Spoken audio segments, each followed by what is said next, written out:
4월 둘째 주 본과교육 시작하도록 하겠습니다. 혼인잔치와 예수 그리스도라는 주제로 함께 나눠보도록 할게요. 요한복음 2장은 가나의 혼인잔치 이야기입니다. 예수님의 첫 번째 이적, 표적이 시작되는 장면이고요. 우리 2주 동안 고난주간 그리고 부활주의를 지나면서 앞에 것과 좀 간격이 생겼는데 그 2주 전으로 가서 본다면 예수님께서 광야에서 시험을 받으셨던 이야기로 우리 최근에 이 신약 파이디온 내용이 이어졌습니다. 오늘은 예수님이 공생의 시작하는 지점이 있고요. 요한복음 2장 1절부터 11절 첫 번째 표적이 무엇인지 또 그것을 통해서 무엇을 우리에게 알려주고 계신지를 함께 살펴보도록 하겠습니다. 자, 첫 번째부터 가도록 할게요. 제가 도입 활동을 따로 넣지 않았습니다. 보시면 원래 도입에 어떤 질문을 한다든지 활동을 한다든지 게임을 한다든지 하는데요. 도입 활동을 넣지 않았는데 도입은 모든 사실 모임이나 무엇인가를 시작할 때 좀 기본이죠. 도입이 필요하고요. 인사여도 좋고 나눔이어도 좋고 일상에 대한 질문도 좋습니다. 특별히 2, 3학년 친구들 같은 경우는 시험 기간인데요.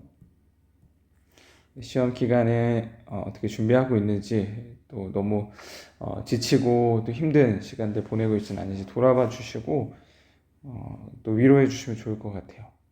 뭐 이런 것도 좋겠죠. 이제 봄인데 오늘 또 비도 오고 해서 많이 지긴 하겠지만 벚꽃 사진 자연스럽게 아이들과 사진 좀 나눠주시면서 해보셔도 좋지 않을까 싶습니다.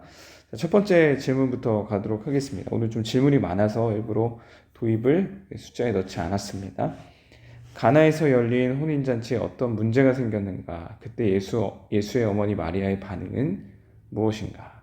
자, 하나씩 보도록 하겠습니다. 가나에서 열린 혼인잔치였죠.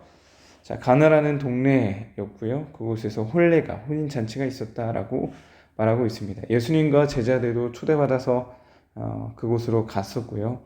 어떤 문제가 생겼을까요? 자, 3절에 이 두 가지가 같이 기록되어 있는데요. 포도주가 떨어졌다. 이것이 문제였고, 자, 예수의 어머니 마리아가 예수님께 말하죠. 저들에게 포도주가 없다 하니. 자, 문제는 포도주가 떨어졌다는 거. 자, 예수 어머니 마리아의 반응은 예수께 문제를 전한다, 말한다 라고 볼 수 있겠죠. 자, 포도주가 떨어졌다는 게 문제가 되는 이유는 무엇일까? 당시 혼인잔치의 꽃은 바로 음식이었고 먹고 마시는 거였고 기쁨이죠. 우리도 마찬가지로 이 기쁨이 떨어지지 않아야 합니다. 그래서 당시 결혼을 준비한다라고 한다면 가장 많이 준비한 게 바로 먹고 마시는 준비예요. 지금이랑 뭐 크게 다르지 않죠, 우리와. 우리도 가장 신경 쓰는 게 식장이잖아요. 식장 뭐 가서 뭐 밥도 먹어보고 하면서 정하는 것처럼 먹고 마시는 것, 기쁨을 나누고 누릴 수 있는 곳에 더 신경을 썼다는 거죠. 자, 그런데 포도주가 다 떨어졌다라고 합니다. 문제가 맞고요. 이것은 우리가 생각하는 것보다 더 큰 문제였습니다. 연복음 주석으로 좀 유명하신 D.L. 카슨이라는 분의 책을 보니까 그분의 주석을 보니까 이렇게 되어 있더라고요. 체면을 중시하는 문화 속에서 음식이 떨어지는 것은 무척이나 당혹스러운 일이었을 것이다. 그런 일이 벌어졌을 때 분개한 신부의 친척들이 신랑을 상대로 소송을 벌여서 이 문제가 송사로 비화될 수 있다는 것을 보여주는 증거도 있다.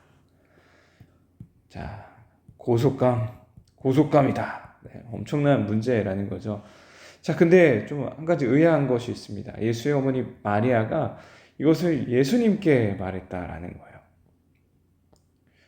자, 이 내용도 한번 첫 번째로 짚어볼 내용인데요. 자, 마리아의 반응입니다.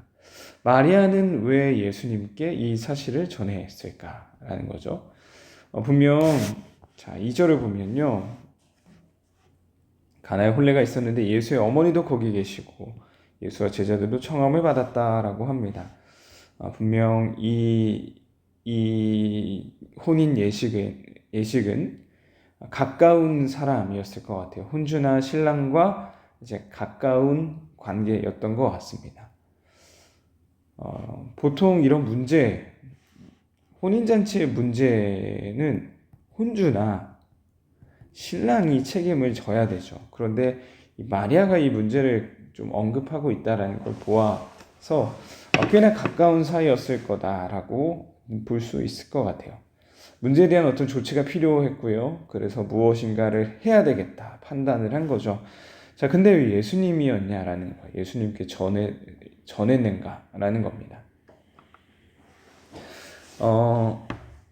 지금 이 시기는 예수님의 첫 번째 사역이고 이제 30살 때 일이죠. 보통 이 시기에는요, 성경에서도 언급하고 있지 않지만 요셉이 이제 예수님의 아빠였던 요셉이 죽은 것으로 보고 있습니다. 자, 요셉이 죽었다라고 한다면 마리아가 의지할 사람이 예수밖에 없겠죠. 자신의 아들이지만 당시 이제 남자 중심적인 사회였기 때문에 더 이 예수를 의지했을 것이다라는 겁니다. 외경으로 본다면 외경에 그런 이야기가 기록되어 있다고 해요. 외경은 이제 우리가 읽는 성경의 정경이라고 하고요. 정경에 포함되지 않는 외경이라는 게 있습니다. 너무 이제 설화 같다거나 신비함을 포함하고 있고 이제 공식적인 어떤 이 절차를 밟지 않은 공인되지 않은 성경을 외경이라고 하는데 그 중에 한 설화가 있는데요. 아기 예수가 진흙으로 만든 비둘기들을 살아있는 새로 변화시켰다. 그런 외경의 내용도 있다라고 해요. 좀 과하긴 하죠. 그런 걸 근거로 예수께 이걸 말했다. 예수를 의지했다라고 하기에는. 자, 그러나 예수를 의지했던 것은 확실할 것 같고요. 뭔가를 알렸을 때, 이 사실을 알렸을 때 기대하고 해결해 줄 것을, 솔루션을 기대했던 것은 맞는 것 같아요. 자, 그 근거로 들 수 있는 것은 무엇이냐면 그 다음 2번의 답이기도 한데요. 예수께서 이르시되 여자여 나와 무슨 상관이 있나이까 내 때가 아직 이르지 아니하였나이다. 예수님이 대답합니다. 두 가지로 나눌 수 있어요. 첫 번째, 여자여 나와 무슨 상관이 있나이까. 두 번째, 내 때가 아직 이르지 아니하였나이다. 자, 자신의 어머니한테 여자여 나와 무슨 상관이 있습니까? 내 때가 아직 이르지 않았습니다 라고 대답하죠. 자, 여러분, 보통의 이런 상황이었다면 이러한 대답을 들었을 때 어머니가 그냥 사실 넘길 만한 이야기는 아니에요. 넘길 만한 내용은 아니에요. 자, 무슨 말이냐? 예수님의 반응이 이해되지 않죠. 당연히 여자여 나 무슨 상관이 있습니까? 아니 그냥 이렇게 부탁한 걸 수 있는데 너무 까칠하게 대답하는 거잖아요. 예수님이 중학생도 아니고. 자, 그런데 이 이해되지 않는 반응에 어머니 마리아가요 분노하지 않습니다. 분노하거나 반응하지 않고요. 단순히 예수님을 기다립니다. 자, 기다림을 어떻게 할 수 있죠? 자, 5절을 보겠습니다. 그의 어머니가 하인들에게 이르되 너에게 무슨 말씀을 하시든지 그대로 하라 하니라. 기다렸고 예수님이 반드시 무엇인가를 할 거라는 기대감이 있었던 거죠. 자, 우리 이것을 통해서 마리아의 모습을 보게 됩니다. 자, 마리아는 어떤 사람이었냐? 이 모든 이 문제에 책임지실 분을 알았던 거죠.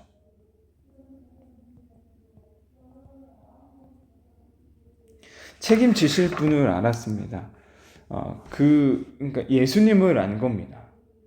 예수님을 알았다. 예수님을 사실 알 수밖에 없죠. 왜냐? 예수님의 엄마이기 때문에 가장 가까이에서 예수가 어떤 존재인지를 알고 경험했고 같이 살면서 그것을 직접 목격했기 때문입니다. 자, 그래서 예수님께 이것을 어떻게 하면 좋겠습니까? 라고 말했고요. 이해할 수 없는 반응에도 기다렸고 하인들에게 시키는 대로 해라 라고 말할 수 있었던 거예요. 자, 이번에 답은 두 가지였죠. 예수님의 대답, 여자여, 나와 무슨 상관이 있습니까? 나와 상관없는 일입니다. 두 번째, 내 때가 아직 이르지 않았습니다. 아직입니다. 라고 말하고 있는 겁니다. 자, 그런데요, 이렇게 예수님께서 내 때가 아직 이르지 않았습니다. 라고 하셨는데, 자, 그리고 나서 5절, 6절에 이 마리아의 반응이 나왔고, 돌 항아리 6이 있었다. 정결 예식에 따라 두세 통 든 돌 항아리 6이 있었다라고 성경 기록합니다. 여기서 나온 정결 예식은 이제 발을 씻는 거죠. 손과 발을 씻는, 손과 발을 씻는 물이에요. 씻는 물. 자, 당시는 샌들 문화였기 때문에 이 모래가 먼지가 많이 발에 묻어 있어서 실내로 들어간다면 반드시 이걸 이제 씻어야 됐습니다. 그래서 물이 항상 대기가 되어 있던 거죠. 돌 항아리 6이 놓여 있었다라고 기록하는데요. 자, 예수님이 분명 앞에서는요, 내 때가 아직 이르지 않았다라고 말합니다.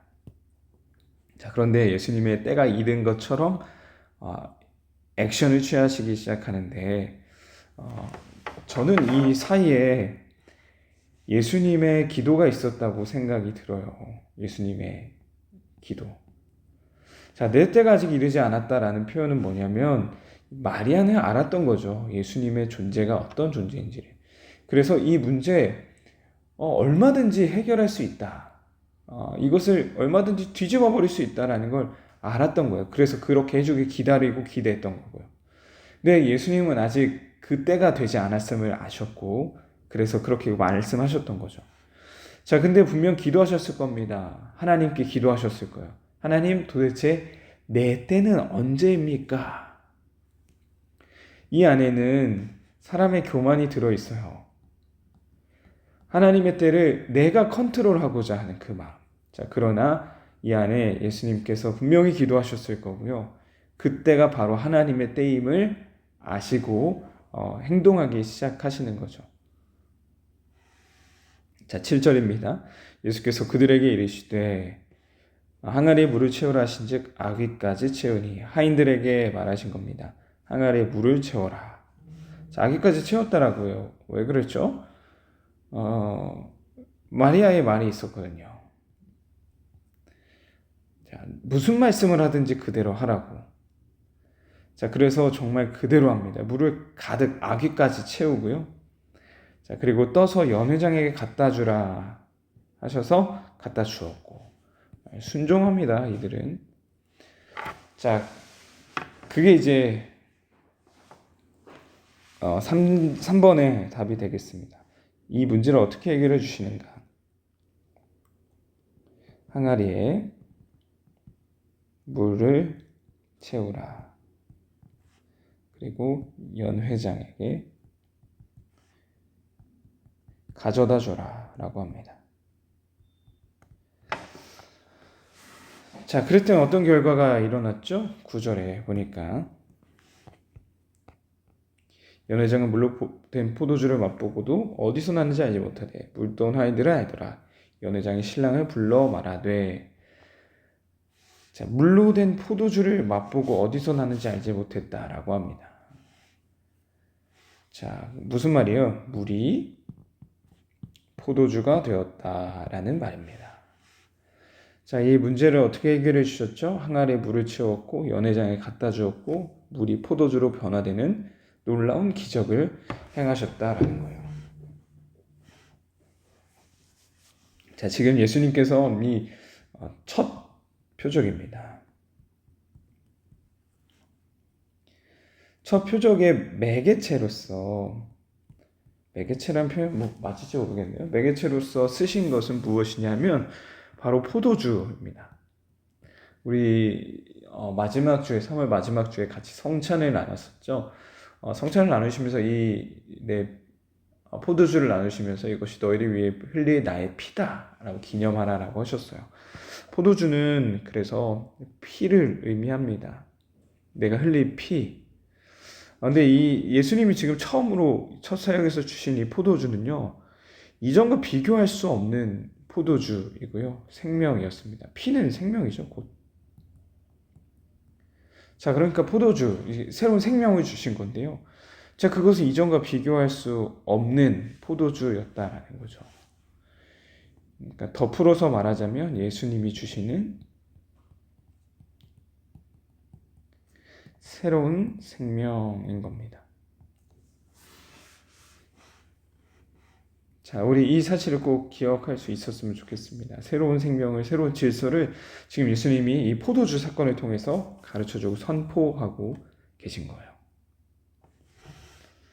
자, 4번입니다. 새로운 포도주를 마신 연회장이 신랑에게 한 말이 있습니다. 신랑에게 가서 말하죠.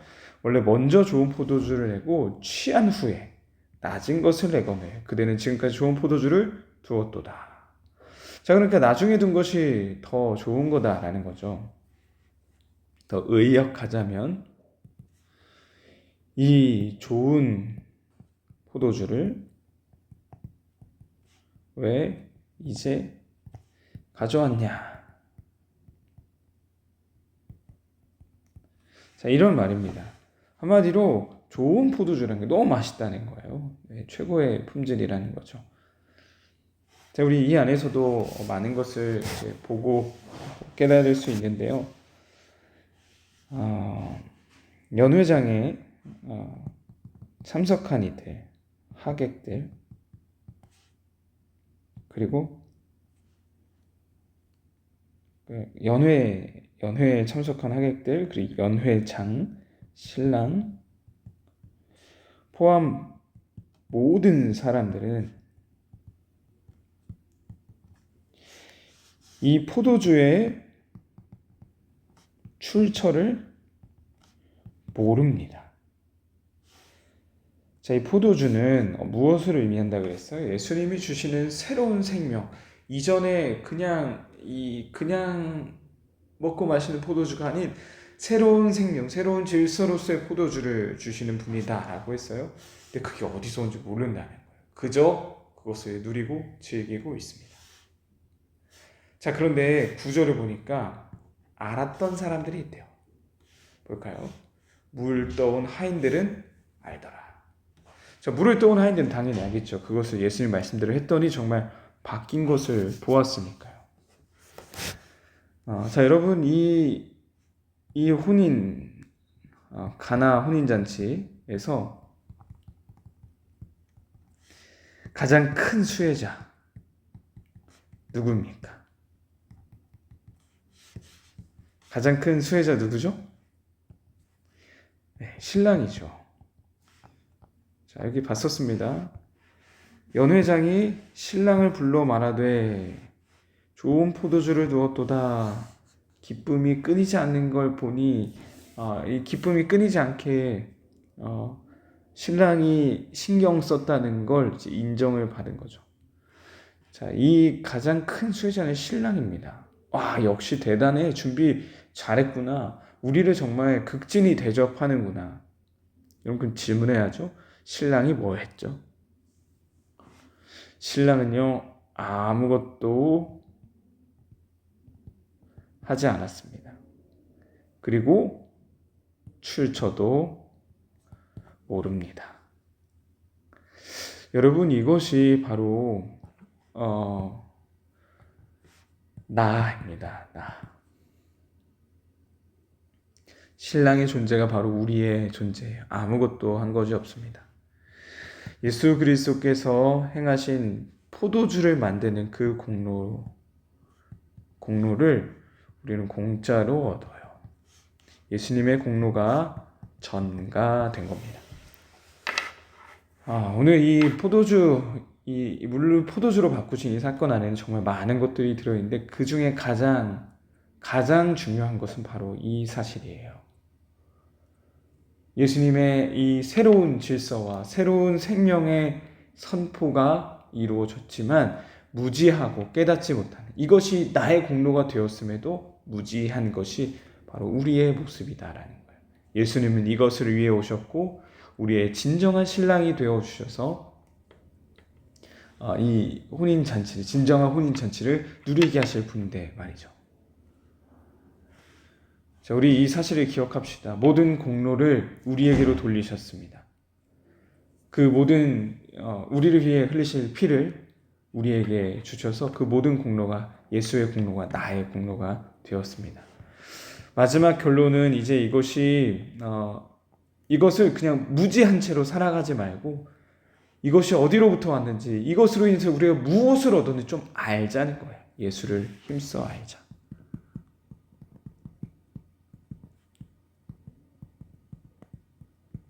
알아야죠.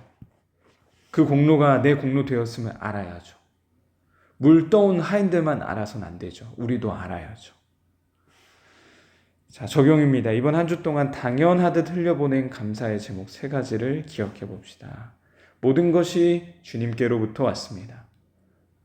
그냥 당연한 것처럼 마치 새로운 포도주 왔구나, 좋은 거네, 더 맛있네, 그 수준에 머물지 말고 모든 것이 주께로 말미암았음을 기억하며 감사를 다시금 회복하자는 겁니다.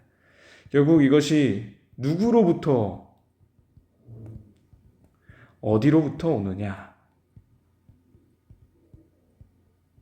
입니다. 우리 감사를 또 나눠보시면서 아이들에게 감사를 고백해 주시고 모든 것이 주의 공로로 말미암은 것임을, 그 은혜를 우리가 받았음을, 그래서 우리는 그 은혜가 무엇이고 그로 말미암아 우리가 어떤 존재가 되는지를 힘써 알자라는 걸 강조해 주시면 좋을 것 같아요. 네, 여기서 마치도록 하겠습니다.